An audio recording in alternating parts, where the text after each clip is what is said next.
Reed Sengam, founder, secretary, and executive director, Rural Education and Action Development Congress, Tirupati Malagar.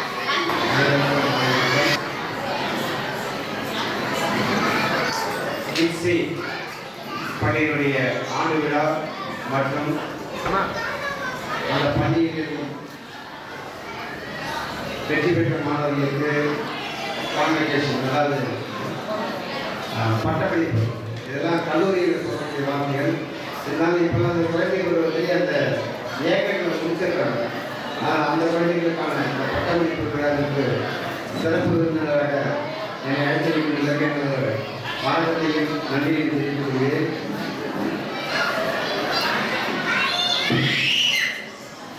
இந்த விழாவிற்கு சிறப்புரையாற்ற என்னுடன் வந்திருக்கக்கூடிய மருத்துவர் டி. சுந்தரம் அவர்களுக்கும் மற்றும் ஜனசேவை சப் இன்ஸ்பெக்டர் ஊமகலத்திற்கு காவல்துறை அவர்களுடைய முதல் நடத்தையை நன்றியை தெரிவித்துள்ளேன். ஸ்ரீகஸ் மூலமாக நடக்கக்கூடிய இந்த இனிய விழாவிற்கு சிறப்பு அழைப்பாளராக அழைப்பதற்கான அந்த தகுதியை எப்படி நிர்ணயம் செய்தார்கள் என்று எனக்கு தெரியாது. நான் ஒரு நிறுவனத்தை ஸ்ரீகஸ் போல வீடு கொண்டு வந்த அரியலூர் மாவட்டம், பெரம்பலூர் மற்றும் இங்கே திட்டக்குடி, திருமுட்டம் இதில் நடத்திட்டு இருக்கோம். ஒரு 30 ஆண்டுகளாக இந்த நிறுவனம் ட்ரஸ்ட் நடத்திட்டு இருக்கிறோம். இப்போ கூட நாங்கள் வந்து வந்தப்போ ஒரு பொண்ணு வந்துருக்குது, எங்கள் நிறுவனத்தில் அம்மா படிக்க வச்ச பொண்ணு. ஆனால் அந்த பொண்ணு மேலே எங்களுக்கு ஒரு கோபம் உண்டு, அதனால் நான் கண்டுறது இல்லை. சின்ன வயசுலேயே அந்த பொண்ணு நல்லா படிக்கக்கூடிய பொண்ணு தான், அவங்க அம்மா கல்யாணம் பண்ணி வச்சுட்டாங்க. அதான் தப்பு, வேற ஒன்று இல்லை. அது மேலே இந்த தவறு இருக்கிறது எனக்கு தெரியல, இது நான் ரெக்கமெண்ட். ஒரு பள்ளி 2031/3/2021 இந்த பள்ளியுடைய துவக்க விழாவிற்கு என்னை நடத்திருந்தார்கள். அன்றும் உள்ளது. அதன் பிறகு 3 ஆண்டுகளுக்கு பிறகு அதே 31/3/2024 மீண்டும் ஒரு ஆண்டு விழா நிகழ்ச்சியை நடத்தி இந்த பள்ளியுடைய நிறுவனர் மற்றும் இந்த போர்டு மெம்பர்ஸ் சொல்லக்கூடிய ட்ரஸ்டீஸ் அவர்களுக்கும் ஆசிரியர் மக்களுக்கும் எனது மிகப்பெரிய வணக்கத்தை வாழ்க்கையில் தெரிவித்துள்ளேன். குழந்தைகளை நம்ம குழந்தைகளாக பார்த்தா போதும். நம்ம யாரும் நம்ம குழந்தைகளை பார்க்கறது இல்லை. நமக்கு ஈக்குவலாக வச்சு ட்ரீட் பண்ணுறோம். நான் சொல்றதை கேட்கறதில்ல, நான் என்ன சொன்னாலும் கேட்க மாட்டேங்குது அப்படின்னு நம்ம லெவலில் தான் நம்ம குழந்தைகளை பார்க்கணும்னு ஒழிய எனக்கு குழந்தைகள் வந்து நம்ம கீழே இறங்கி அது நடக்கிற வரைக்கும் நம்ம குழந்தைகளை பார்க்கணும். கொஞ்சம் பேச ஆரம்பிக்கிற வரைக்கும் குழந்தைகளை பார்க்கணும். கொஞ்சம் பேச ஆரம்பித்தவொடனே நம்மளுடைய கட்டுப்பாட்டில் குழந்தைகள் இருக்கணும் தான் நம்ம ஆசைப்பட முடியும். குழந்தைகள் விருப்பம் என்ன, குழந்தைகள் தேவை என்னன்னு புரிஞ்சுக்கிறதே கிடையாது. காரணம் என்னன்னா, நமக்கு ஆசைகள் நிறைய உருவாக்கி இருக்கிறோம். நம்மளால அடைய முடியாத ஆசைகள், நம்ம அடைந்த ஆசைகளை விட அதிகப்படியான ஆசைகளை நம்ம குழந்தைகளுக்கு கொடுக்கணும். நம்ம குழந்தைகள் நம்மை தாண்டி வளரணும், நம்மை தாண்டி உயர்ந்த இடத்துல இருக்கணும். இப்படியாப்பட்ட ஆசைகள் நம்மளுடைய உருவாக்க, அந்த ஆசைகளை நம்ம குழந்தைகளுக்கு தெரிவிக்கப்பட்டு அந்த குழந்தைகளுக்கு சின்ன வயசுலேயே ஒரு இந்த மாதிரி டிசி ஸ்கூலு அப்படின்னா ஒரு பிரைவேட் ஸ்கூலு ஏன்னா ஒரு நாட்டு ஸ்கூல் நடத்தும். அதனால் வந்து பிரைவேட் ஸ்கூலுக்குன்னா இங்கே இருக்கிற ஸ்கூல் பண்ணுறது எல்லா ஸ்கூலும் எல்லா ஸ்கூலையும் சேர்க்கணும். நான் 2 ஸ்கூல் வந்து ஜவஹர் நர்சரி பிரைமரி ஸ்கூல், அனைத்து அரசா நர்சரி பிரைமரி ஸ்கூல். இந்த குழந்தைகளுக்கு சிறு வயதிலேயே ஆங்கிலத்தை கற்றுக் ஆரம்பிக்கிறோம். அந்த குழந்தைகள் சில நேரங்களில் வந்து தமிழும் தெரியாமல் ஆங்கிலமும் தெரியாமல் தடுமாறும் போது நமக்கே சங்கடமாக இருக்கும். தமிழை படிக்க சொல்லி நம்ம வீட்டுக்கு யாராவது இருந்தாங்கன்னா ஏதோ தமிழில் சொல்ல சொன்னால் அந்த குழந்தைகளுக்கு தெரியாது. என் பொண்ணுக்கு வந்து இங்கிலீஷில் 789 சொல்லலாம் தெரியும், தமிழில் 789 சத்தியமாக தெரியாது. இப்படி தான் ஏன்னா இங்கிலீஷ் தான். நான் ஆங்கில மீடியம் ஸ்கூலில் நான் நடத்துனதுனால என் குழந்தைங்க அதே ஸ்கூலில் சேர்க்க கட்டாயம் இருந்துச்சு. அப்போ நான் சேர்ந்த போது எனக்கு தமிழே தெரியல, இங்கிலீஷ் மட்டும் தான் தெரியும். இந்த மாதிரி நிலைமையில தான் நம்ம குழந்தைகளை பார்க்கணும். அது இல்லாமல் இந்த மாதிரி கிட்ஸ் ஸ்கூல்லலாம் வந்து குழந்தைகளுடைய எண்ணங்களையும் அவருடைய எதிர்பார்ப்புகளையும் அவங்க அந்த ஆசிரியர் பெருமக்கள் அறிந்து அதை கேட்டார்கள் நடத்துறதுக்கான சிறப்பு பள்ளியாக தான் இதை நான் பார்க்கிறேன். என்னன்னா ஒரு குழந்தைங்க வந்து குழந்தையெல்லாம் ட்ரீட் பண்ண முடியும், அவங்க நம்ம பெரியவர்களாக பார்க்க முடியாது. எந்த குழந்தையும் நல்ல குழந்தை தான் மன்னிப்பது கையிலே, அது நல்லவராகவும் தீயவராகவும் அன்னை வளர்ப்பதுன்னு அப்போ சொன்னாங்க. இப்பெல்லாம் அன்னை வளர்ப்பதுன்னு சொல்ல முடியாது. கையிலமே கையிட்டு பாருங்க, இதை வச்சிருக்கிறோம். இது குழந்தை பார்த்தோன்னே நம்ம என்ன செய்யறோம், குழந்தை கொஞ்சம் கத்த ஆரம்பிச்ச உடனே முதல்ல போனை ஓப்பன் பண்ணி ஏதாவது வீடியோ ஒரு படத்தை குழந்தைங்க கண்டு முடிஞ்சு தான் காட்டுறோம். குழந்தைங்க நம்ம கேட்கறது இல்லை. குழந்தைய இயல்பு பசிக்கிறதுனா கத்துவாங்க, அவங்களுக்கு கத்துதான் செய்வாங்க குழந்தைங்க. நம்ம எடுத்தவங்க என்ன செய்யறோம், இதை தான் காட்டுறோம். இதை காட்டுறது குழந்தை கொஞ்சம் கேட்கும் போது கண்ணை பார்த்துட்டு இருக்கு. அதுக்கு பிறகு சாப்பிட ஊட்டும் போது இதை காட்டுவோம். இப்படி குழந்தைகளுக்கு இந்த மொபைல் போன் அறிமுகப்படுத்துறது நம்ம தான்.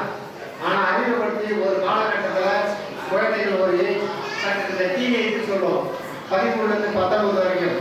இந்த டீனேஜ் வரும்போது இந்த குழந்தை அதே பொண்ணு அதே பையன் இந்த மொபைல் போனை பயன்படுத்த நம்ம என்ன சொல்றோம், மொபைல் பார்க்காத, மொபைல் பார்த்தா தப்பு, மொபைல் இதெல்லாம் நீ பார்க்கக்கூடாது. இதே கருத்தை குழந்தையா இருக்கும்போது நம்ம சொல்லியிருந்தோம்னா நம்ம செஞ்சா அந்த குழந்தைங்க பார்ப்பாங்களா, பார்க்க மாட்டாங்க. ஆனால் யாரும் அதை செய்யறதே இல்லை. இப்போ பிறந்த குழந்தையா இருந்தாலும் நம்ம மொபைல் போனை கொடுத்துட்டு நம்ம வந்து நம்ம வேலையை பார்க்கணும், நம்மளை சொல்ல போனதோட இன்னைக்கு இந்த வரத்துக்கு எதாச்சும் ஒரு வீடியோ பார்த்தேன். கணவனும் மனைவி பேசிக்கிறாங்க, கணவன் எங்கேயே வெளியில வந்து ட்ரெஸ் பண்ணியிருக்காங்க, மனைவி ஏதாவது சொல்றாங்க, மனைவி இதே கால போனதான் ஃபுல்லா கீழே குழந்தை விளையாண்டுருக்குது. கொஞ்ச நேரம் கழிச்சு எந்த குழந்தை தூங்குனது திருச்சி வந்து குழந்தை உள்ள வச்சிருச்சு. உள்ள வச்சுட்டா நம்ம திரும்ப போட்டு வச்சிருக்குது. வீட்டுக்காரர் வந்து வெளியில போறவங்க வெளியே வளர்ந்து குழந்தை நம்ம காணிச்சார் இந்த இருந்தது, இந்த விளையாடுறது அப்படிங்கிறாங்க.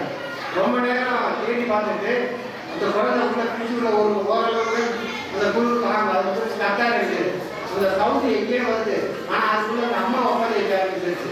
எல்லாமா குழந்தைய பிடிச்சுள்ள வச்சா மாதிரி ஒப்பதை வைக்க ஆரம்பிச்சிருக்கு. அதுக்கு பிறகு வாயை கொடுத்துட்டு அடக்கி மனைவி அடைச்சிட்டு அந்த அழுவ சட்டம் அந்த விஷயம் பார்க்கும்போது பிடிச்சு பார்க்கும்போது அதான் பிடிச்சி உள்ள போயிட்டு நம்ம தூக்கி கொடுக்கறது தான் அந்த குழந்தை இருக்கிறது தெரியுது.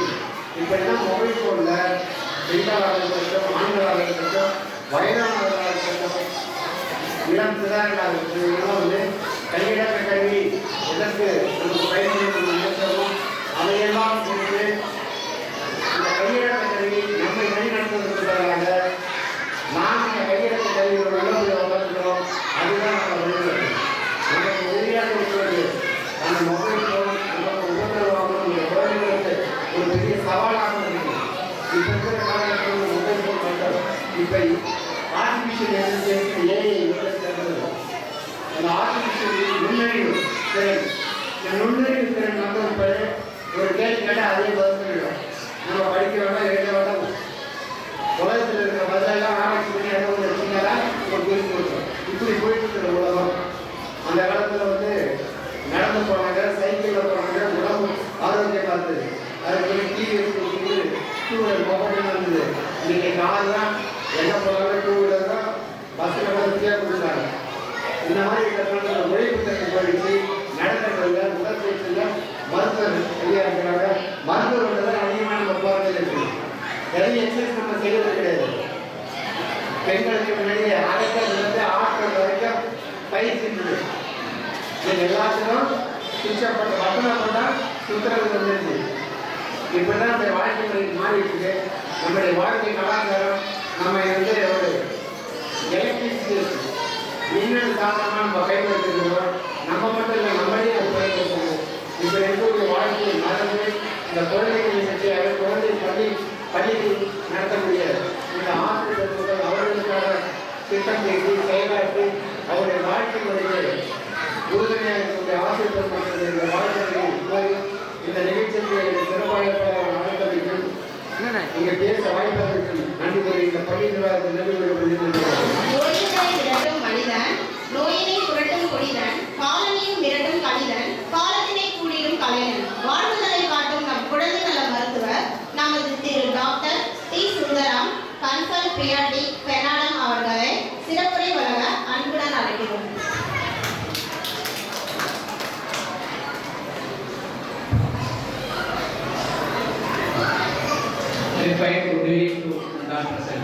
இனிய மாலை வணக்கம் அனைவருக்கும். முதல்ல ஒரு நன்றியை தெரிவிக்கிறேன். KG school very happy. என்னோட சார்க்கு ரொம்ப ஹாப்பியாக இருக்கேன். Very happy. ஸோ குழந்தைகள் அவங்க பாருங்க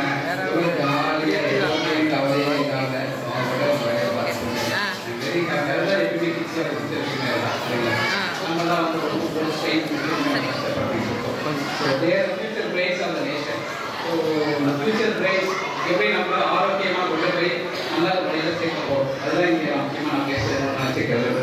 ஸோ அந்த வகையில் பார்க்கும்போது இந்த வைட்டமின்ஸ் அண்ட் மினரல்ஸ் ரொம்ப ரொம்ப நிறைய கேள்விப்பட்டிருக்கோம். வைட்டமின்ஸ் நம்ம எடுத்துருப்போம், நீங்கள் டிஃபன் எடுத்துருப்பீங்க, கூட யாராவது ஃபேமிலியில் இருக்கவங்க யாராவது எடுத்துருப்பாங்க. ஸோ இது ரொம்ப முக்கியமாக நான் பேசணும்னு நினச்ச ஒரு விஷயம் வைட்டமின் ஏ. இந்த வைட்டமின் ஏ வந்து ரொம்ப ரொம்ப இந்தியாவில் ரொம்ப காமனாக இருக்கிற டெஃபிஷியன்சி. இதுக்கு இன்னொரு பேர் ஒன்று இருக்குதுங்க, ஆன்டி இன்ஃபெக்டிவ் விட்டமின் சொல்கிறாங்க. வைட்டமின் ஏ இதுதான் நமக்கு அந்த எதிர்ப்பு சக்தியை தூண்டி கொடுக்குற ஒரு விட்டமின். இது நமக்கு ரொம்பவே பிரச்சனை அதிகமாக இருக்கிறதாகவும் இருக்குது. என்னென்ன பிரச்சனை வரலாம்? கண் விஷன் பிரச்சனை கொடுக்கலாம், மாலை கண் நோய். இது ரொம்பவே மாலை கண் நோய் ஈவினிங் ஆனால் அந்த கண் வந்து அடாப்ட் ஆகி அந்த இருட்டுக்கு வெளிச்சத்தை கொடுக்கறது குறைச்சிருக்கு. ஸோ அதனால் அது ரொம்ப முக்கியமானது. வளர்ச்சி, குழந்தைகள் வளர்ச்சி, மூளை வளர்ச்சியிலேருந்து எல்லா வளர்ச்சிக்கும் இந்த வைட்டமின் ஏ ரொம்ப முக்கியமாக வளர்ச்சி. மெமரிக்கு ரொம்ப ஹெல்ப்ஃபுல்லாக இருக்கும். இது டெஃபிஷியன்சி ஆகிடுதுன்னா இந்த பிரச்சனைகள்லாம் வரப்போகுது. இப்போ ரீசெண்டாக என்ன கண்டுபிடிச்சிருக்காங்க, இந்த வைட்டமின்ஸ் எல்லாமே இந்த கேன்சரை தடுக்கிறதுக்கு ரொம்ப யூஸ்ஃபுல்லாக இருக்குது. கேன்சர் ரொம்ப பிரச்சனை போகாமல் இருக்கிறதுக்கு யூஸ்ஃபுல்லாக இருக்குன்னு கொடுத்துருக்காங்க. இதில் என்னென்ன ரொம்ப சோர்ஸஸ் எதில் இருக்குது, அதாவது என்ன காய்கறிகள் எடுத்தால் பிரச்சனைகள் நம்ம குறைக்கலாம். பச்சை, ஆரஞ்சு, எல்லோ இந்த வெஜிடபிள்ஸ் ஃப்ரூட்ஸ் நீங்கள் எடுத்தீங்கன்னா முடிஞ்ச வரைக்கும் விட்டமின் ஏ. அந்த ஆரஞ்சு எல்லோ ஃப்ரூட்ஸ் என்ன, கீரை வகைகள், கேரட் எடுத்துக்கலாம், தக்காளி, பப்பாளி பழம், மாம்பழம், பரங்கிக்காய், கொய்யாக்காய், ஆரஞ்சு, முட்டை, ஃபிஷ் எடுத்துக்கலாம், டெய்ரி ப்ராடக்ட்ஸ், பால் மற்றும் பால் பொருட்கள். ஸோ ஒருவேளை இது மூலமாக கிடைக்கலனாலும் விட்டமின் ஏ ஒரு மருந்து இருக்குது. ட்ராப்ஸ் ஆகவும் கிடைக்குது, இன்ஜெக்ஷன் ஆகவும் கிடைக்குது. ஸோ நம்ம எடுத்துக்கலாம். அடுத்த முக்கியமான விட்டமின் டி. விட்டமின் டி எனக்கு தெரிஞ்சு இந்த கொரோனா வந்ததுக்கப்புறம் நிறைய பேருக்கு இந்த விட்டமின் டி ரொம்ப எல்லாருமே அவங்களாவே வாழத்துறையாக வந்து விட்டமின் டி எனக்கு குறைவாக இருக்குன்னு தெரியல சார், ரொம்ப டயர்டாக இருக்குது அப்படின்னு நிறைய பேர் சொல்கிறது நான் கேள்விப்படுறோம். ஸோ இருக்கிறதுலே வேர்ல்டுலே ரொம்ப இதை பற்றி இந்த எதுவுமே பிரச்சனை கொடுக்காது. அதனால் வந்து ரொம்ப most under diagnose and under treated deficiency இந்த வேர்ல்டு. இதுக்கு இன்னொரு பேர் இருக்கு, சன்ஷைன் விட்டமின். சன்லேருந்து நமக்கு முக்கியமான சோர்ஸ் கிடைக்குது. நிறைய பேர் நம்ம இப்போலாம் சன் பார்த்தாலே ஓடி போய் ஒழிஞ்சிடும், ரொம்ப முடியலப்பா, ரொம்ப டயர்டாக இருக்கும் போய் ஒழிஞ்சிடும். ஸோ இதுக்கு முக்கியமான சோர்ஸ் சன்லைட். அதனால் வந்து நிறைய பேர் வந்து இப்போ வந்து நம்ம சன்ஸ்கிரீன் ஏஜென்ட்ஸ் இந்த மாதிரிலாம் போட ஆரம்பிச்சிட்டாங்க. வயிறு ரொம்ப பிரச்சனையாக இருக்குது. ஸோ இதனால் நீங்கள் சன்ஸ்கிரீன், அந்த சன்ஸ்கிரீன் லோஷன் நீங்கள் போடும்போது அந்த சன்லைட் வந்து உங்கள் ஸ்கின்னை பெனிட்ரேட் பண்ணி உள்ளே போகிறதுக்கு அதை நீங்கள் தடை பண்ணுறீங்க. ஸோ அதனால் வந்து விட்டமின் டி சித்தரிக்கிறது உங்களுக்கு குறைய வாய்ப்புகள் ஆகிடும். ஸோ இதனால் என்ன பிரச்சனை தான் வரப்போகுது அப்படின்னா, போன் வளர்ச்சி, முக்கியமாக 1 வயசு கீழே இருக்கிற குழந்தைங்களுக்கு போன் வளர்ச்சி ஒழுங்காக அடையாமல் இருக்கலாம், கால்சியம் அப்சர்வ் ஆகாமல் போகலாம். ஸோ இம்யூனிட்டி குறைய ஆரம்பிக்கலாம். இந்த அலர்ஜி, ஆஸ்மா, நல்லா கேட்டுக்கோங்க. இந்த அலர்ஜி, ஆஸ்மா பிரச்சனை விட்டமின் டி உங்களுக்கு கரெக்டாக இருந்தால் ஃப்ரீக்வெண்ட்டாக அந்த பிரச்சனை கொடுக்காது ரிசல்ட் சொல்லுது. ஸோ அந்த அலர்ஜி, ஆஸ்மா வந்து முடிஞ்ச வரைக்கும் இருக்கிறவங்க விட்டமின் டி எப்படி இருக்கு செக் பண்ணிக்கலாம், அவ்வளோதான். இந்த ரிக்கேட்ஸ்ன்னு சொல்லுவோம், குழந்தை பார்த்தா இன்னும் பார்த்தா கால் வளைஞ்ச மாதிரி இருக்கும், இப்படி வளைஞ்ச மாதிரி இருக்கும், இல்லைன்னா இப்படி இருக்கும். ஸோ இது ரொம்ப காமனாக நம்ம பார்க்குறது. பிலோ 2 இயர்ஸ் ஃபிசியாலஜிக்கலாக சொல்லுவோம், கொஞ்சம் லைட்டாக வளைஞ்சிருக்கும். அது வந்து எப்பயுமே நீங்கள் பயப்படணும்னு அவசியம் இல்லை. ஏன்னா காமனாகவே இந்த விட்டமின் டி டெஃபிஷியன்சி இருக்கும் கொஞ்சம் வேகமாக. அதுக்காக தான் நம்ம மருந்து கொடுப்போம். எப்பயுமே 1 வயசுக்கு இருக்கிற குழந்தைக்கு விட்டமின் டி ட்ராப்ஸ்ன்னு சொல்லுவோம். அந்த பில்லரில் கொடுக்குறது 1 வயசு முடிவு வரைக்கும் போடுங்க. என்ன ரீசன் பார்த்தீங்கன்னா, தாய்ப்பாலில் இருக்கிறதே ரொம்ப கம்மியான விட்டமின் இந்த வைட்டமின் டி தான். ஸோ அது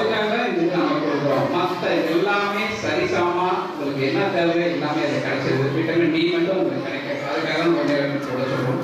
ஸோ சின்ன குழந்தைங்க பிலோ 6 மந்த்துக்கு ரொம்ப கால்சியம் வைட்டமின் டி குறைவாக இருந்தால் அது மூலமாக வலிப்பு நோய் வரதுக்கான வாய்ப்புகளும் இருக்குது.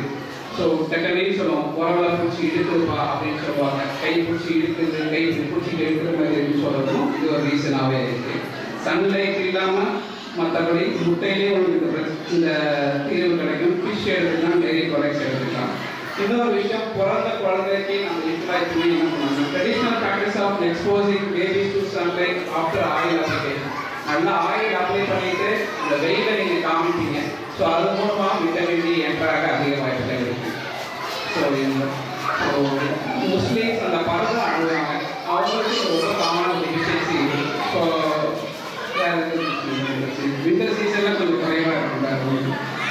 அடுத்த முக்கியமான அயன் பற்றி பேச நினைச்சு, அயன் வந்து ரொம்ப முக்கியமான ஒரு முக்கிய எலமெண்ட் நம்ம பாடிக்கு. மூளை வளர்ச்சிக்கு, குழந்தைகள் வளர்ச்சி அடையும் போது இந்த அயன் ரொம்பவே குறைவாக இருக்கும்.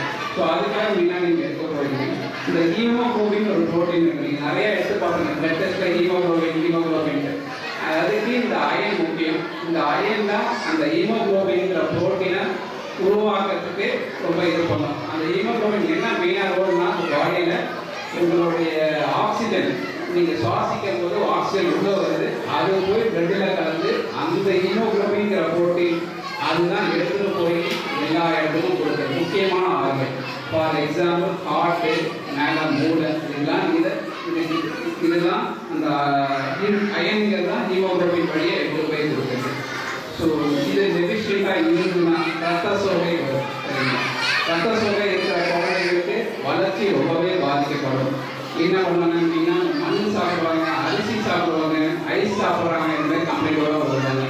நிறைய பேருக்கு இதனால ரொம்ப டயர்டாக இருப்பாங்க, இரிட்டபிள் ஆகிடுவாங்க குழந்தைங்க. ரொம்ப சாஃப்டாகவே இருக்க மாட்டாங்க, கரமரமாக ரொம்ப இரிட்டபிளாக இருந்துட்டு. சரி, நிறைய இந்த ஸ்பூன், இந்த நெயிலாம் பார்த்தீங்கன்னா உடஞ்சி போய் ஸ்பூன் மாரி மாறி ஸ்பூன் ஷேப் நெயில். நிறைய எல்லாம் நம்ம பார்ப்போம், நிறைய பேஷண்ட்ஸ் இங்கே வரவங்கலாம் பார்ப்போம்னா நிறைய பால் கொடுத்துட்டே இருப்பாங்க. பால் கொடுத்ததாங்க இதனால நிறைய நம்ம பால் கொடுக்குறோம் அப்படின்பாங்க. ஸோ பால் கொடுக்குறது தப்பு இல்லை, பட் ஒரு 200 ml 300 ml ஓகே அக்செப்ட் பண்ணிக்கலாம். சில குழந்தைங்களாம் பார்த்தா காலையிலேருந்து நைட்டு வரைக்கும் ஃபுல்லாக பாட்டில், அது பாட்டிலில் ஃபுல்லாக பால் தான். ஸோ பால் கொடுக்கும்போது என்ன பிரச்சனைனா, இந்த அயன் அப்சார்ப்ஷனை குறைச்சி விட்டுரும். ஸோ இன்னொரு விஷயம் வந்து, நிறைய இப்போ பாலில் ரீசெண்டாக என்ன சொல்கிறாங்கன்னா, கேன்சர் வர்றதுக்கான வாய்ப்புகள் இருக்குன்னு ரீசெண்டாக கண்டுபிடிச்சிருக்காங்க. ஸோ முடிஞ்ச வரைக்கும் பாலை குறைங்க. அலர்ஜி, ஆஸ்மா திரும்பி இங்கே வருது, இந்த பால் வந்து தூண்டி விடப்படுதுன்னு சொல்கிறாங்க. சர்க்கரை நிறைய ப்ராசஸ்டு ஃபுட்ஸ் நிறையா எடுத்துக்காதீங்க, குறைச்சிக்கோங்க. ஸோ அதான் நீங்கள் இது ஒழுங்காக எடுக்கலைன்னா இந்த பிரச்சனைகள்லாம் வரணும். ஸோ பூச்சி உடம்புல பூச்சி இருந்தாலும் அயன் குறையதுக்கான வாய்ப்பு இருக்குது. ஒரு வருஷத்துல 2 வாட்டி நீங்கள் பூச்சி மருந்து எடுத்தாலும் 6 மாதம் ஒரு வாட்டி இந்த கணக்கு. ரொம்ப இடம் குறைவாக குறைக்கிற குழந்தைங்களுக்கு காமனாகவே இந்த அயன் டெஃபிஷியன்சி காமன். ஸோ அதனால் அந்த மாதிரி குழந்தைங்களுக்கு அயன் ட்ராப்ஸ் கொடுத்து இது பண்ணிக்கலாம். ஸோ இதோட சோர்சஸ் முக்கியமாக பார்த்தீங்கன்னா பச்சை காய்கறிகள், கீரை வகைகள். வாரத்தில் அட்லீஸ்ட் ஒரு 2 to 3 வாட்டியாச்சும் நீங்கள் கீரை எடுத்துக்கோங்க. எக்கு, மீட், லிவர் இது எல்லாமே உங்களுக்கு அயன் கிடைக்கலாம். கல்லீரல், ஈரம் சாப்பிடணும் இல்லை, நல்லா அயன் இம்ப்ரூவ் ஆகும். ட்ரை ஃப்ரூட்ஸ் எடுத்துக்கணும், சீரியல்ஸ் எல்லாமே எடுத்துக்கோங்க. ஸோ இப்போ அயன் எடுத்துக்கிறீங்க, எந்த பொருளுக்கும் அயன் அப்சார்ப்ஷன் ரொம்ப ஹெல்ப் பண்ணணும். பார்த்தீங்கன்னா சிட்ரஸ் ஃப்ரூட்ஸ், இந்த ஆரஞ்சு, அம்லா, அதாவது வந்து நெல்லிக்காய், இந்த எலுமிச்சம்பழம் எல்லாமே உங்களுக்கு அயன் அப்சார்ப்ஷன் ஹெல்ப் பண்ணணும். கொய்யாப்பழம் சாப்பிட்டா அயன் இருக்குது. புளி எடுத்துக்கலாம், அயன் எடுக்கும்போது புளி எடுக்கும்போது நல்லா அப்சார்ப்ஷன் கொடுக்கும். எந்த ஃப்ரூட்ஸ் நீங்கள் எடுக்கக்கூடாது, அதற்கு முக்கியமாக டீ, காஃபி, மில்க்கு, கண்டிப்பாக சாக்லேட் எடுக்கக்கூடாது. அது எடுக்கும்போது அயன் அப்சார்ப்ஷன் ரொம்ப பிரச்சனை, அயன் குறைச்சி வாய்ப்பு இருக்குது. Cooking in iron pot or cereal, அதாவது வந்து இரும்பில் நீங்கள் செஞ்சீங்கன்னா அயன் இம்ப்ரூவ் ஆகும். கொஞ்சம் என்ன சூடாகிறது கொஞ்சம் லேட் ஆகலாம், பரவாயில்லை, கொஞ்சம் இந்த அயன் இம்ப்ரூவ் பண்ண யூஸ்ஃபுல்லாக இருக்கும். இதுதான் நான் உங்களுக்கு முக்கியமாக சொல்ல நினைச்சது. And I thank this institute for this wonderful opportunity. This is my first course முடிச்சுட்டு வந்து ஒரு 3 years நான் ரொம்ப சென்னையில் ஒர்க் பண்ணிட்டு இருந்தேன். இப்போ ரீசெண்டாக 6 months தான் நான் இங்கே கிளினிக் ஆரம்பிச்சிருக்கேன். இந்த அக்ரகாரத்தில் தான் இருக்குது. So I am happy that invited me and I think something யூஸ்ஃபுல்லாக ஏதாவது ஒரு விஷயம் சொல்லியிருப்பேன்னு நினைக்கிறேன். ஸோ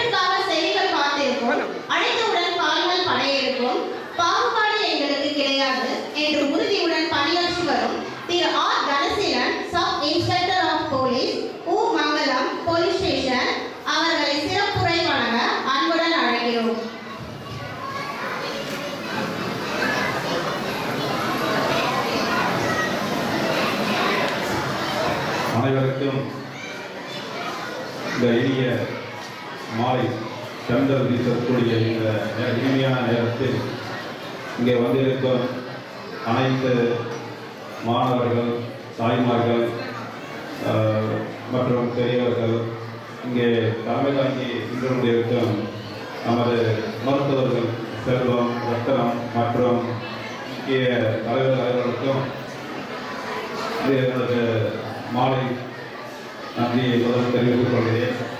என்ன இந்த ஸ்டேஜில் பேச வைத்து அழகு பார்த்த இந்த கிட்ஸு பள்ளி நிர்வாக தலைமை பொறுப்பாளர் அனைவருக்கும் எனது நன்றியை தெரிவித்துக் கொள்கிறேன். அதாவது நான் இதுக்காக இந்த மேடையில் பேசுறதுக்காக தான் அதுக்காக ஒரு ட்ரைனிங்லாம் எடுத்துக்கிறதில்ல. பொதுவாகவே ஒரு ப்ராக்டிக்கலாக ஒரு சீனியர்ஸாக எப்பயுமே பேசுகிற மாதிரி தான் பேசணும்னு ஆசைப்படுவேன். பொதுவாக எல்லாருமே நம்ம கனவு காணுவோம். கனவுன்னா நம்ம பிள்ளைங்க ஒரு டாக்டராக இருக்கணும், இன்ஜினியராக இருக்கணும், நம்மளை விட நம்ம பிள்ளைங்க திறமையாக இருக்கணும் அப்படின்னு சொல்லி எல்லாருமே கனவு காணுவோம். அது எல்லாருக்கும் உள்ள நியாயமான ஆசைகள் தான். ஆனால் கனவு மட்டும் காணக்கூடாது. அந்த கனவை நினைவாக்கணும்னா நம்ம தாய், தந்தை இவங்க எல்லாம் முதல்ல ஒரு தனி மனித ஒழுக்கம்னு சொல்லுவாங்க. அந்த கட்டுப்பாட்டுக்குள்ள நம்ம முதல்ல வரணும். அப்போ வந்தால் தான் நம்ம பிள்ளைங்க நம்ம கட்டுப்பாட்டுக்கு வரும். இன்னைக்கு சில பிள்ளைங்க குடும்ப சூழ்நிலையில் சரியில்லாமல் பேரண்ட்ஸ் வளர்க்க முடியாத அவங்க கஷ்டமான சூழ்நிலையோட சில பிள்ளைங்க சேர்க்கல மற்ற சென்றவங்க மாதிரி சில பிள்ளைங்க தனித்தலைமையில் வெளியே வந்துருக்குங்க. ஆனால் சில பிள்ளைங்க சொல்ல போனால் இன்னைக்கு 75% அவங்க பேரண்ட்ஸ்னால தான் அந்த குழந்தைங்க இன்னைக்கு ஒரு நல்ல நிலைக்கு வர முடியும். அது அவங்க பேரண்ட்ஸ் கையில் தான் இருக்கு. அவர் சார் சொன்ன மாதிரி நம்ம இன்னைக்கு செல்போன்கிறது இன்னைக்கு நல்ல விஷயத்துக்கு நம்ம பயன்படுத்தலாம், தீய விஷயத்துக்கும் பயன்படுத்தலாம். அதில் பயன்படுத்துறது எப்படிங்கிறது தான் நம்ம எடுத்துக்கணும். இன்னைக்கு நிறைய விஷயங்கள் நம்ம சின்ன வயசுலேயே குழந்தைகிட்ட செல்போனை நம்ம கொடுத்துட்றோம். சொல்கிற மாதிரி பிறந்த உடனே அதனுடைய அழுகையை இருக்கணும்னா அதுக்கு ஒரு தாலாட்டு பாட்டை வச்சு அதையும் நம்ம ஆஃப் பண்ணுறோம். ஆனால் நம்ம இன்னைக்கு எந்த அளவுக்கு நம்ம சோம்பேறித்தனமாக போய்கிட்டு இருக்கோங்கிறத கண்டிப்பாக நம்ம உணரணும். அதனால தான் இன்னைக்கு அப்போல்லாம் 72, 80 வயசுக்கு மேலே தான் எல்லாருக்குமே சுகர் அப்படின்னு சொல்லுவாங்க. ஆனால் இப்போல்லாம் பிறக்கக்கூடிய குழந்தை கூட சுகர் வருதுன்னா என்ன காரணம்? அது நம்மளுடைய நம்ம உடலுக்கு தகுந்த உழைப்பை நம்ம கொடுக்கறது இல்லை. அதுக்கு தகுந்த மாதிரி உணவுகளையும் நம்ம சேர்த்துக்கிறது இல்லை. நம்ம இன்னைக்கு எவ்வளோ ஈஸியாக நம்ம சாப்பிடணும். அப்போல்லாம் நெல் அறுத்து அதை வேக வச்சு அதை என்ன பண்ணுவாங்க, அதை பக்குவமாக பதத்துக்கு வந்த வரைக்கும் தான் அதை அரைச்சி அதை நம்ம அந்த அரிசியை நம்ம சாதமாக சாப்பிடுவோம். ஆனால் இன்னைக்கு என்னன்னா அது 1400 ரூபா விற்றாலும் பரவாயில்ல, அதில் எதில் சூப்பர் டெலக்ஸ் அரிசி எதுக்கு அப்படியே விலையிலே இருக்கா பாருங்க அப்படின்னு தான் சொல்லி அதை சாப்பிட நினைக்கிறோம். ஆனால் அது அத்தனையும் உடம்புக்கு நல்லது இல்லை. நம்ம இன்னைக்கு நிறைய சேர்த்துக்க வேண்டியது தானிய வகைகள் நிறைய சேர்த்துக்கணும். தானிய வகைகள் தான் நல்லா நமக்கு ஜீரணமாகக்கூடிய ஒரு உணவு. அதை நம்ம யாருமே அதை ஏற்றுக்கிறது இல்லை. ஃபாஸ்ட்டு நினச்சி இன்னைக்கு நம்ம அந்த எவ்வளோ ஃபாஸ்ட்டாக அந்த உணவுக்கு நம்ம ஆர்வத்தோடு நம்ம சாப்பிடணும்னு நினைக்கிறோமோ நம்மளுடைய லைஃப்பும் ஃபாஸ்ட் ஆகிடும். அதையும் கொஞ்சம் நம்ம மனசில் வச்சுக்கணும். பிள்ளைகளை குழந்தையில இருந்து அது ஒரு மழை செல்வம், அது கிடைக்காத ஒரு பெரிய பொக்கிஷன். அதை நம்ம எந்த அளவுக்கு நம்ம ஹேண்டில் பண்ணுறோமோ அந்த அளவுக்கு நமக்கும் சந்தோஷமா இருக்கும். அந்த பிள்ளைங்களும் நம்ம எதிர்பார்த்த அளவுக்கு லைஃப்ல நல்ல நிலைமைக்கு வரும். அது நம்ம கையில தான் இருக்கு. அதனால குழந்தைகிட்ட நம்ம வீட்டில் இருக்கிற டென்ஷன்ல நம்ம குழந்தைகிட்ட காட்டக்கூடாது.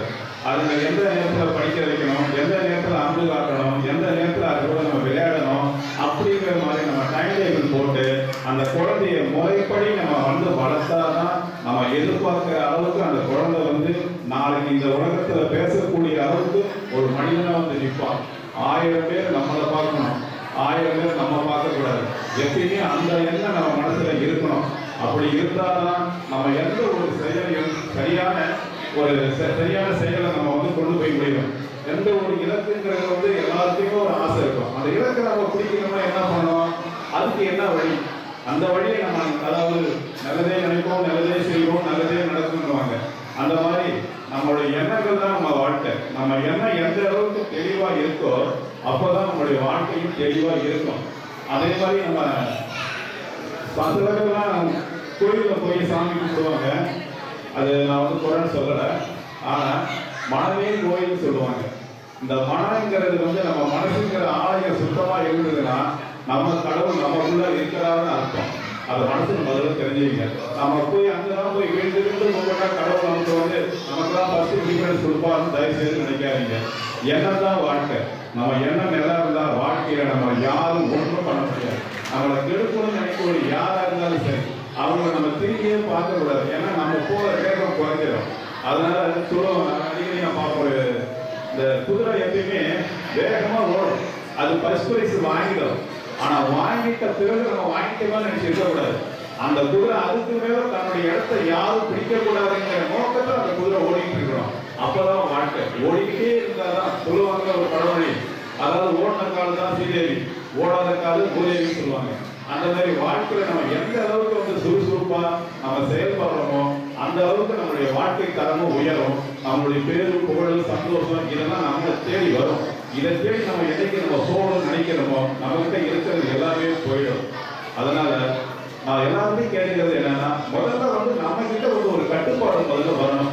அப்பதான் நம்ம வந்து பிள்ளைகளை ஒரு கட்டுப்பாடோட கொண்டுட்டு வர முடியும். சாதாரணமா எடுத்துங்க, முதல்ல பிள்ளைகளுக்கு நம்ம முதல்ல சொல்லிக் கொடுக்க வேண்டியது என்னன்னா, சாலை விதிமுறைகள். முதல்ல ரோட்டை கடக்கிறது எப்படி, ரோட்ல போனா என்ன பண்ணணும், பஸ் வருது, கார் வருது, இதுக்கெல்லாம் வந்து இன்னைக்கு நம்ம எப்படி அதை வந்து நம்ம இன்னைக்கு காலகட்டத்தில் நீங்க நிறைய விபத்துக்களை நம்ம பார்க்கிறோம். அதாவது அதை நம்ம என்ன பண்ணணும், அதுக்கு நம்ம குழந்தைங்களை வெளியில் போனா என்ன எப்படி இருக்கணும், அந்த மாதிரிலாம் குழந்தைங்க நம்ம சொன்னாதான் அது சின்ன வயசுலயே இந்த பிஞ்சி வயசுலேயே நம்ம சொல்ற ஒவ்வொரு விஷயமும் அது கடைசி வரைக்கும் தொட்டில் பழக்கம் சுடுகாடு மட்டும். அந்த மாதிரி நம்ம சின்ன வயசுல சொல்லக்கூடிய ஒவ்வொரு விஷயத்தையும் அந்த பசு மரத்தில் அடிக்கிற ஆணி மாதிரி அது மனசுல பதிஞ்சிடும். அதனால நம்ம கிட்ட நிறைய விஷயங்கள் வந்து நல்ல விஷயங்களை பிள்ளைங்களுக்கு நம்ம எப்பயுமே வந்து ஷேர் பண்ணி அது கூட ஜாலியாக நம்ம வந்து விளையாடணும். அப்பதான் பிள்ளைங்க நம்ம மேல வந்து கிட்ட வந்து பாசமாகவும் அன்பாகவும் பழகும், நம்ம சொல்றதை கேட்கும். அதனால நம்ம வந்து தனி ஒரு எப்பயுமே நல்ல ஒரு விஷயத்த நம்ம குழந்தைகிட்ட ஷேர் பண்ணிக்கணும்.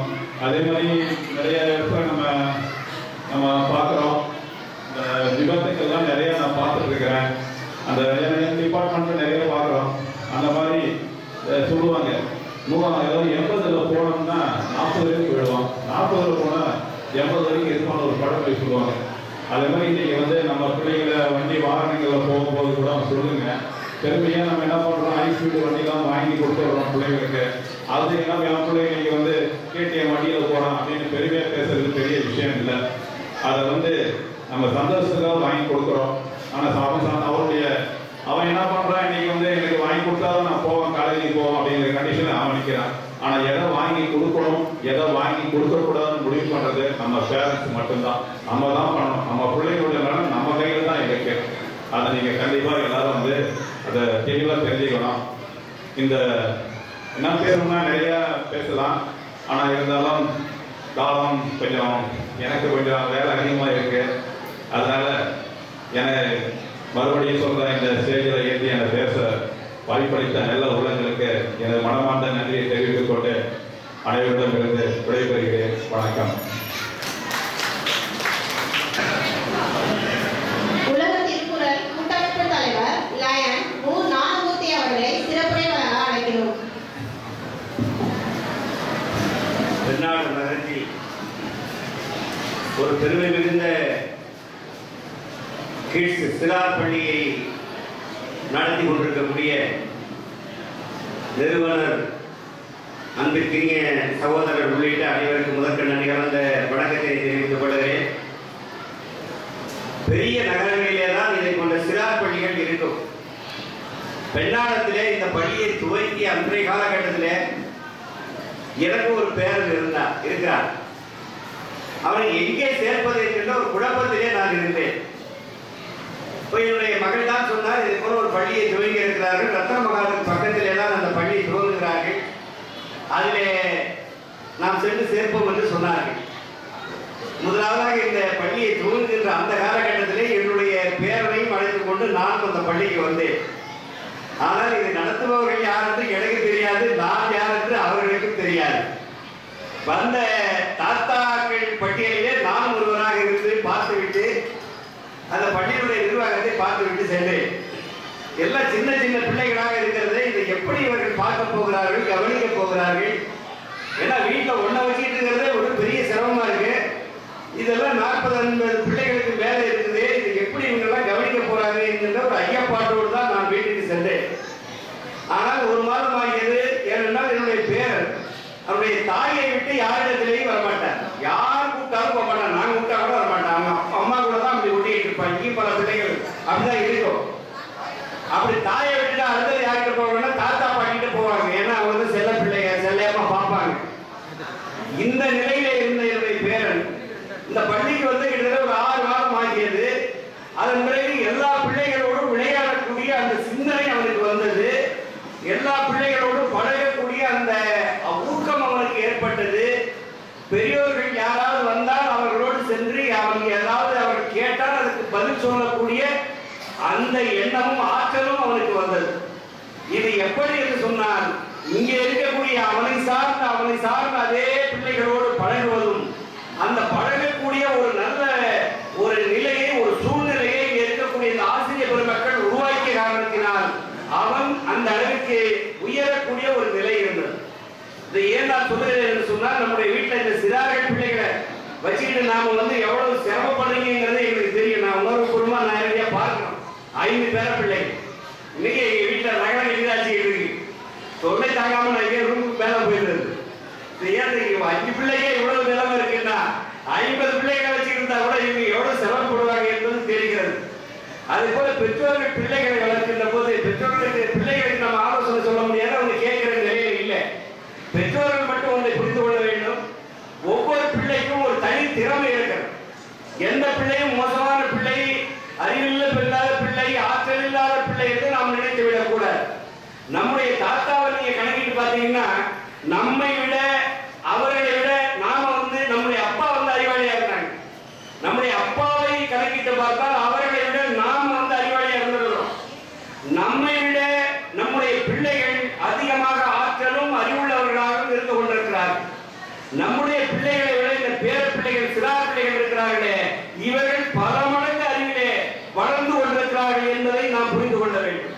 நாங்கள் இப்ப முன்னாடியே சொன்ன நம்முடைய உதவி ஆய்வாளர் சொன்னார்கள், இந்த செல்லெல்லாம் வச்சுக்கிட்டு பிள்ளைங்க எப்படி பார்க்குதுன்னு சொல்லி. பெற்றோர்கள் பார்ப்பீங்க, சில பிள்ளைகளுக்கு அந்த செல்லுடைய படத்தை பார்த்து செல்லுல ஓடக்கூடிய அந்த கேம்ப் அதை பார்த்தாதான் சாப்பாடே சாப்பிடுறது பல வீடுகள்ல. நாம் அந்த செல்வத்தை கொடுத்து இருக்கிறோம். அதுல நன்மையும் இருக்கிறது, தீமையும் இருக்கிறது. நம்ம மருத்துவர் சொன்னார், என்ன சொன்னா, தொடர்ந்து அந்த செல்லிலே வரக்கூடிய ஒளி கதிர்வீச்சானது குழந்தைகளுடைய கண்களை பாதிக்கிறது. இந்த கண்களுடைய பாதிப்பு எப்ப தெரியும் சொன்னா, அவன் அடுத்ததாக ஹைஸ்கூலில் 6வது 5வது படிக்கின்ற போது அவனுக்கு பார்வை இழப்பு ஏற்படுகிறது. நாங்க எங்க லைன் சங்கத்தின் சார்பில் பல பள்ளிகள் ஐஸ்கிரீமிங் பண்ணணும், கண் பரிசோதனை பண்ணணும். பல மாணவர்களுக்கு அந்த தூர பார்வையானது பாதிப்பு ஏற்பட்டிருக்கிறது. என்ன காரணம் என்று சொன்னால், இந்த தொலைபேசியை அதிகமாக பயன்படுத்திய காரணத்தினால். இதை விட உலக சுகாதார நிறுவனம் ஒன்றை எச்சரித்துக் கொண்டிருக்கிறது. என்னவென்று சொன்னால், குழந்தைகளுக்கு புற்றுநோய் வருவதற்கான வாய்ப்புகள் இருக்கிறது. அப்படிப்பட்ட சூழல் இன்றைக்கு உலகத்திலே அமைந்து கொண்டிருக்கிறது என்று சொல்லி, எனவே அதற்கெல்லாம் காரணமாக இருப்பது இதை போன்ற கடுமையான ஒளிக்கதிர்வீச்சும் சுற்றுப்புற சூழலுடைய பாதிப்பும் தான் இன்றைக்கு குழந்தைகளுக்கு அந்த பாதிப்பை உருவாக்கி கொண்டிருக்கிறது. எனவே அந்த நிலையில இருந்து குழந்தைகளை பாதுகாக்க வேண்டிய கடமை நமக்கு இருக்கிறது. அதுபோல உங்களுடைய குழந்தைகளுக்கு ஒவ்வொரு துறையிலையும் அவர்களுக்கு திறமைகள் இருக்கிறது. அந்த திறமை என்ன என்பதை ஆய்வு செய்து அதை கண்டுபிடிக்க வேண்டியதுதான் உங்களுடைய கடமை. என்னுடைய பிள்ளை டாக்டர் ஆகணும், என்னுடைய பிள்ளை வந்து பெரிய IAS ஆகணும், கலெக்டர் ஆகணும், அந்த சிந்தனையிலே பிள்ளைகளை நீங்கள் வருத்தக்கூடாது. அவனுக்கென்று ஒரு திறமை இருக்கும். அந்த பெண் பிள்ளையாக இருந்தாலும் அதுக்கென்று ஒரு திறமை இருக்கும். அந்த திறமையை கண்டறிந்து அந்த திறமையிலே அந்த பிள்ளையை நீங்கள் வளர்ப்பீர்களேயானால் அவர் சிறந்தவர்களாக எதிர்காலத்திலே வளருவார்கள். எனவே அப்படிப்பட்ட ஒரு வளர்ச்சியை இந்த பள்ளி கொடுத்து கொண்டிருக்கிறது, இந்த ஆசிரியர் பெருமக்கள் கொடுத்து கொண்டிருக்கிறார்கள். இந்த பள்ளி வந்திருப்பது எத்தனையோ பள்ளிகள் இந்த பெண்ணாடத்திலே இயங்கி கொண்டிருக்கிறது. ஆனால் இந்த பிள்ளைக்கு பிந்தியிலேயே ஒரு நல்ல பண்பாட்டை, ஒரு நல்ல பழக்கத்தை, ஒரு நல்ல துடிப்பை, நல்ல அறிவு திறனான ஒரு முயற்சியை உருவாக்கி கொண்டிருப்பது இந்த கிட்ஸ் பள்ளி. எனவே இந்த பள்ளியை மேலும் வளர வேண்டும் என வாழ்த்து விடுகிறேன். நன்றி, வணக்கம். Very good evening. First of all, I should say this. இந்த பெண்ணடம்ல தி பெஸ்ட் கிட்ஸ் ஸ்கூல் அப்படின்னா அது கிட்ஸி தான். நான் இங்கே வந்து இப்போ 1 year ஆகுது. இந்த 1 yearல நிறைய அவங்களை பற்றி கேள்விப்பட்டிருக்கேன். So recently we had a meeting. இப்போ மேடம் கூட நான் பேசும்போது அவங்க சொன்ன ஒரு விஷயம் என்ன அப்படின்னா, இந்த லொக்காலிட்டியில் சீனியர் கேஜி முடிச்சுட்டு ஃபஸ்ட் ஸ்டாண்டர்ட் போகணும் அப்படிங்கிற குழந்தைங்க நிறைய ஸ்கூல்ஸ் வந்து தேடுறாங்க மேம். அவங்களுக்கு உங்கள் ஸ்கூல்ஸுடைய ஃபெசிலிட்டிஸ் தெரியல அப்படின்னு சொல்லியிருந்தாங்க. இப்போது நம்ம ஸ்கூல் பார்த்தீங்க அப்படின்னா இங்கே பெண்ணடம்ல தான் லொக்கேட் ஆகிருக்கு. உங்களுக்கு தெரியும்னு நினைக்கிறேன். Lotus International School. இங்கே எங்களோட ஃபியூ பேரண்ட்ஸே வந்திருக்காங்க. நான் பார்த்தேன் எல்லாத்தையுமே. Happy to see you all. இந்த ஈவினிங் டைமில் கூட குழந்தைங்களை இவ்வளோ எங்கேஜாக வச்சுக்கணும் அப்படின்னு நினைக்கிற பேரண்ட்ஸ்க்கு first of all good appreciations. கிட்ஸிலிருந்து வரக்கூடிய குழந்தைங்களுக்கு we would like to give first priority. Madam சொல்லாமலும் சொல்லியும் யார் வந்தீங்கனாலுமே தி பெஸ்ட் ஸ்கூல் கிட்ஸிலிருந்து வர குழந்தைங்களுக்கு ஃபர்ஸ்ட் ப்ரையாரிட்டி கொடுப்போம். That is what our type. அதை தான் நான் மேடம் கிட்டேயும் சொல்லியிருந்தேன். Thanks for answering that ma'am.